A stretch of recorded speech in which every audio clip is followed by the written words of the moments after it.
11 de la mañana con 34 minutos, 11 con 34, y desde el Parque Canepa, acá en Gamarra, uno de los principales centros económicos también del país, vamos a hablar de economía. Y vamos a hacerlo con nuestro invitado, el doctor José Luis Tapia Rocha, economista y analista político, para hablar sobre la pobreza extrema en el Perú, que sube al 5.7% en el primer año de gobierno, según revela el INEI. Doctor Tapia Rocha, tenga usted muy buenos días. Bienvenido a Contacto Directo. ¿Tiene su micro apagado, doctor? ¿Su micro está apagado? Ahora sí. Muy buenos días, Adolfo, y a todos tus seguidores de Contacto Directo. Doctor, preocupante, ¿no? Que en este gobierno de promesas, en este gobierno de grandes alhajas y joyas, en este gobierno pues de problemas familiares, no haya más preocupación que esos temas, y no se vea la seguridad y el tema económico que durante tanto tiempo venimos conversando acá y que ya visorábamos se iba pues en una caída libre. 5% en ingreso, el aumento de la pobreza. ¿Qué significa esto? Que se han agregado 9 millones de pobres, y eso quiere decir que descienden algunos de clase media. Es una clase media vulnerable, es decir, casi en el borde de la pobreza, lo cual es su caída a 446 soles, más o menos es el monto que se estima la línea de la pobreza. Por encima deja de ser pobre y por debajo es pobre, ¿no? Y hay peores todavía que esos 446 soles, unos que deberían estar ganando 220 soles mensuales. ¿Quién puede vivir con eso? Y eso es lo que ha sucedido en el gobierno por ausencia de reformas. Y esto pues ocasiona que mucha gente pierda los empleos, pierda unos ingresos y por cierto se vuelven pobres y van a tener que recursearse para poder sobrevivir en un entorno de recesión económica, ¿no? Que significa que las personas van a tener que buscar el empleo a como dé lugar y con cualquier ingreso que le corresponda. Entonces es una situación bastante difícil, sobre todo para aquellos que están con problemas de ingresos. Y no hay otra manera que trabajar, por lo menos emprender es bien difícil en estos momentos. Emprender en una situación de recesión es arriesgar demasiado. Por eso que los indicadores salen que las expectativas empresariales están bien pesimistas en el corto plazo. En los primeros 3 meses están con una zona donde no quieren invertir, pesimismo en contratar personal, pesimismo en la situación actual de su negocio, pesimismo en el mercado de la industria donde ellos participan. Entonces tenemos pues un entorno económico bastante desfavorable, ¿no? Ahora, a este entorno paupérrimo al que nos han llevado, yo quiero por favor que usted me explique cómo hemos llegado. ¿Por qué? Porque estábamos en una pandemia y lógicamente con la pandemia el mundo estaba mal y fuimos parte de esa caída económica. Pero salimos de la pandemia. Hemos tenido el gobierno de Castillo, hemos tenido el gobierno de la señora Boluarte y seguimos en ese gobierno. El ministro de Economía decía que estábamos creciendo, que todo iba bien, que era un país bonito, nos pintaban campos de flores y ahora cuando salen las cifras, en una cobardía extrema, las quisieron ocultar, pero al final pues se tuvieron que dar a conocer. ¿Por qué llegamos a esa situación? Porque el modelo económico de la economía social de mercado necesita modernizarse, se necesita pasar a una economía de libre mercado. Y eso es reformas. Y las reformas van a traer inversiones, y las inversiones traen empleo, traen ingresos. Desde los 90 que no se observa ese fenómeno de las reformas. Y uno no puede vivir con los equilibrios fiscales, es decir, se le da ingresos al gobierno, bien por ello, bien con el déficit público lo más bajo posible, pero los equilibrios financieros de las personas siguen estando mayores gastos y menores ingresos. O sea, en otras palabras, el poder adquisitivo de las personas están cada vez disminuyendo contra precios de artículos de primera necesidad que siguen subiendo sin que suban los ingresos. Los ingresos van a subir siempre que se abran los mercados, haya inversión privada, haya desregulación económica, y eso va a generar que sea más competitiva la economía y eso favorece mandando un mensaje a los empresarios de que aquí se tiene que invertir, porque aquí se puede ganar mucho con una economía abierta y además hay que bajar impuestos. Eso es otro detalle que no lo dicen los economistas comúnmente. Debe haber, por ejemplo, usted sabe que actualmente hay 36 impuestos que el gobierno controla, fiscaliza, 36 en un país medianamente rico, medianamente pobre, y eso es imposible sostener. Incluso hay un economista que sostiene de que la presión tributaria no es de 16%, como dice el ministro Arista, sino está bordeando el 30%. ¿Por qué? Porque tenemos una base tributaria que pocos aportan y esos pocos cargan sobre mucho peso sobre el hombro, haciendo de que la presión sobre ellos recaiga la mayor parte de los gastos del Estado. Entonces no es 15%, no es que el gobierno le falte ingresos. Lo que tiene que hacer es ampliar la base tributaria y eso se hace desregulando, privatizando y abriendo todos los mercados para que haya mayores ingresos en las personas y no estemos con estos problemas de ahora, ¿no? ¿Por qué no se hace esto? ¿Por qué no se pone en práctica? Usted lo sabe, seguro que muchos economistas como usted coinciden en eso, tal vez el mismo ministro lo sepa, pero ¿qué es lo que está pasando? Una decisión, estas reformas van a traer un sentimiento antipopular, pueden levantar a la gente. ¿Por qué es que el gobierno entonces no toma el toro por las astas y dice, oye, vamos a hacer lo que realmente tenemos que hacer y no estemos tonteando a la gente? Porque este gobierno no es reformista, es piloto automático, quieren gobernar fácil, no se quieren hacer problemas, no quieren hacer los sacrificios que deben hacer para poder la economía revitalizarla, y eso requiere reforma. Eso significa que tiene que coordinar permanentemente con el Congreso para que le deroguen las leyes que impiden que exista esa reforma. Entonces, como la bancada que no tiene el gobierno, lo quiere sustituir por amigos de la presidenta. Y con eso no se puede sostener una coalición para hacer reformas. Pero doctor, si yo estoy en un avión y voy en piloto automático porque de repente mi capacidad para poder conducirlo no es la mejor, pero veo que me estoy yendo al vacío, tengo que pedir ayuda, tengo que hacer algo. O sea, acá están en piloto automático, pero nos estamos yendo a un hueco y no hay reacción, doctor. ¿Por qué se da esto? Porque quieren de alguna manera sobrevivir a la próxima cárcel que le espera a la gobernante y a todos sus amigos, y están buscando cómo salirse de alguna manera inmune con las menores acusaciones posibles, y tiene que construir lealtades en el camino, y si para eso tiene que sacrificar ese piloto automático o esa caja chica o como quieras llamarlo, lo van a hacer.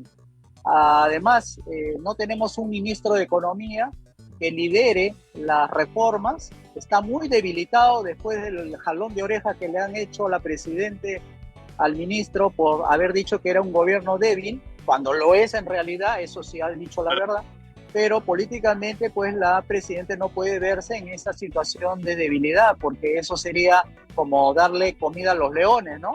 Para que la oposición se envalentone y la quieran sacar del poder, que es lo que están buscando ahora, ¿no? Pero la presidenta ha alimentado ovíparamente a estos leones que están calmados, ¿no? Me refiero al Congreso de la República, que con los más de 50 millones que le han otorgado, pues están tranquilos y sabe que por ahí no va el tema. A mí me preocupa la poca inteligencia de la presidenta, y no quiero ser ofensivo ni hiriente, pero una persona que tiene 5% de aprobación y que no se dé cuenta que están haciendo mal las cosas, pues es poco ilustre, ¿no? Poco iluminada. O sea, acá hay mucho que cambiar y esta señora o está mal asesorada o es muy necia, muy terca. Me parece que tiene un poco de todo ahí. La señora presidenta debe tener miedo de perder el poder, miedo a las acusaciones, debe tener miedo a las cosas que no está contando, y supongo que está actuando bajo ese esquema, ¿no? De no hacer nada que pueda molestar a la oposición, que quiere seguir contando con su apoyo para sobrevivir, porque se acuerda que hay un calendario electoral que ya está activado y que ya los partidos están haciendo sus esfuerzos por ordenar la casa y hacer unas primarias, y si tú le cambias el calendario electoral, entonces no habría pues las famosas primarias que deben elegir a los candidatos para que sean de alguna manera los partícipes de la carrera electoral. Entonces, creo que si dejamos que las olas fuertes saquen a la presidenta del poder, no vamos a dar una buena imagen económica en el extranjero y más bien puede darse el caso como ocurre con este banco Scotiabank que está liquidando activos, entre ellos se está deshaciendo del Credit Scotia para ir aumentando capitales y salir del Perú dentro de poco. Y eso no es buena noticia, porque no le está diciendo al resto del mundo de que aquí están las cosas marchando bien. Entonces, yo creo que la presidente tiene un olfato de corto plazo, no está mirando en el mediano ni para el 26 y está tratando de salvar su pellejo como dé lugar, así cueste lo que le cueste, y creo que está quemando barcos en estos momentos, ¿no? Yo sé que su tema es económico, pero creo que como ciudadanos tenemos claro que en 2026 la presidenta no va a ir a su casa. O sea, con todas las cosas como se vienen dando, ella debiera estar más preocupada de poder representar un gobierno que sea agradable a la gente y ganar la simpatía de la gente, y no tener al Poder Judicial, al Congreso y al pueblo encima de ella. Porque lo que se va a pedir cuando nosotros terminemos el año 2026 o en julio del 2026 con una situación económica paupérrima es, por un lado, el pueblo más extremista que la azoten y los otros que la metan presa. Y ese va a ser su destino. Sí, esa es una posibilidad bastante alta. Como digo, los presidentes que hemos tenido en los últimos 5 o 6 años han terminado así porque no hay institucionalidad, no se ha querido construir, no se ha querido hacer las reformas política, la económica, la educativa, salud y pensiones, que eran las necesarias, porque esto viene ya desde hace años, no viene con los últimos 5 años. Recuerde que usted, esta es una situación bien parecida con la que ocurrió con el señor Toledo. Faltando un año en su gobierno, también estaba en 4% y 5%, pero en ese momento la clase política convino en no sacarlo porque sería una pésima, digamos, recuerdo de lo que fue con el señor Fujimori, que había renunciado por fax, y eso pues dio mala imagen al exterior de que en este país no se podía invertir porque no había reglas de juegos claras que pudieran darle un horizonte seguro de que las reglas económicas no iban a cambiar. Y esto puede ocurrir ahora con esta posibilidad de la presidenta que pueda ser vacada, pueden también tener mucho nerviosismo los mercados y puede ser que el tipo de cambio se dispare. Ojo con ello, ¿eh? Y el mundo hoy ve al Perú pues con cierto miedo, ya no hay esa confianza de antes. O sea, y más allá de que la presidenta quiere echarle la culpa al Poder Judicial de esa sensación de inseguridad que se genera, ella y la más clase política, incluido el Poder Judicial, lamentablemente ahora muy politizado, son parte de esta inseguridad que el país exporta al mundo y por las cuales lamentablemente las inversiones van a demorar, tardar o no llegar, lo que es una pena porque no se activan los grandes proyectos que debieran de activarse. En el tema minero, para terminar, ¿cómo estamos con el tema minero? Que el ministro Paredes, el ministro anterior, decía pues que ahí estaba nuestro colchón para poder salir adelante, pero nunca destapó esa cama y el colchón se quedó bien abrigado. ¿Qué podemos esperar de la minería para este año? Bueno, hay minería, felizmente, en la que tenemos, es el de las grandes inversiones. Las pequeñitas, las medianas, esas son las que se asustan rápido cuando ven situaciones como esta que hemos visto, analizado acá desde tu tribuna. Porque las grandes, como mueven muchos cientos y miles de millones, le cuestan a ellos dejar el Perú por todos los activos invertidos y que no son fáciles de traspasar, como ha ocurrido hace poco nomás con la minera Volcan, que ha sido todo un teje y maneje por detrás para tratar de ver la forma de cómo darle mayor capitalización a esa minera, que al final no lo pudo lograr y han tenido que venderlo a las acciones al menor precio para que salga rápido. Esto es raro, es rarísimo, por eso fue bastante impactante escuchar que se vendía Volcan a ese precio con esas acciones.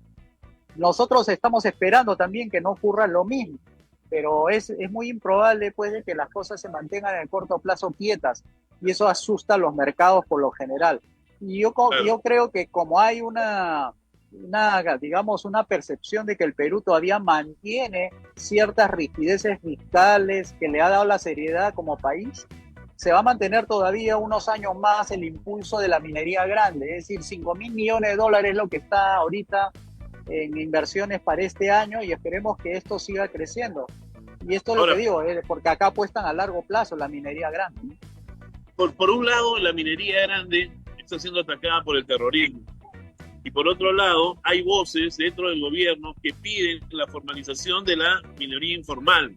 ¿Usted cree que estas cosas se pueden dar? Se pueden dar si es que se hicieran las reformas, ¿no? Pero como estamos hablando de posibilidades de corto plazo, yo no creo que al gobierno tenga la intención de mover alguna regla de juego de ese tipo de gran calibre para dar acceso a esos cientos de miles de mineros artesanales que piden que se formalicen de otra manera y no por la Reinfor, por este registro que le han dado la posibilidad, sino que sean tratados como la gran minería, y eso es lo que no se está viendo. Pero eso es todo un tema que tiene que trabajarlo el Congreso y no con un registro, sino con mover ciertas estructuras. Por ejemplo, el artículo 66 de la Constitución, donde ahí tiene el Estado algo que ver de manera directa, tiene que reformarse, tiene que darle acceso a los recursos a los propietarios privados. Quien se lo descubre se lo queda, y eso impulsaría la inversión. Pero ahorita el Estado es el que hace la intermediario, porque según la Constitución él sería el dueño de los recursos y se vuelve muy burocrático, muy costoso, y que los mineros artesanales, que son los pequeñitos, que tienen poco capital, puedan acceder a esa legislación, a esa normatividad que es bastante cara para que lo puedan cumplir. Por eso se informalizan mucho de ellos y pasan a la ilegalidad, ¿no?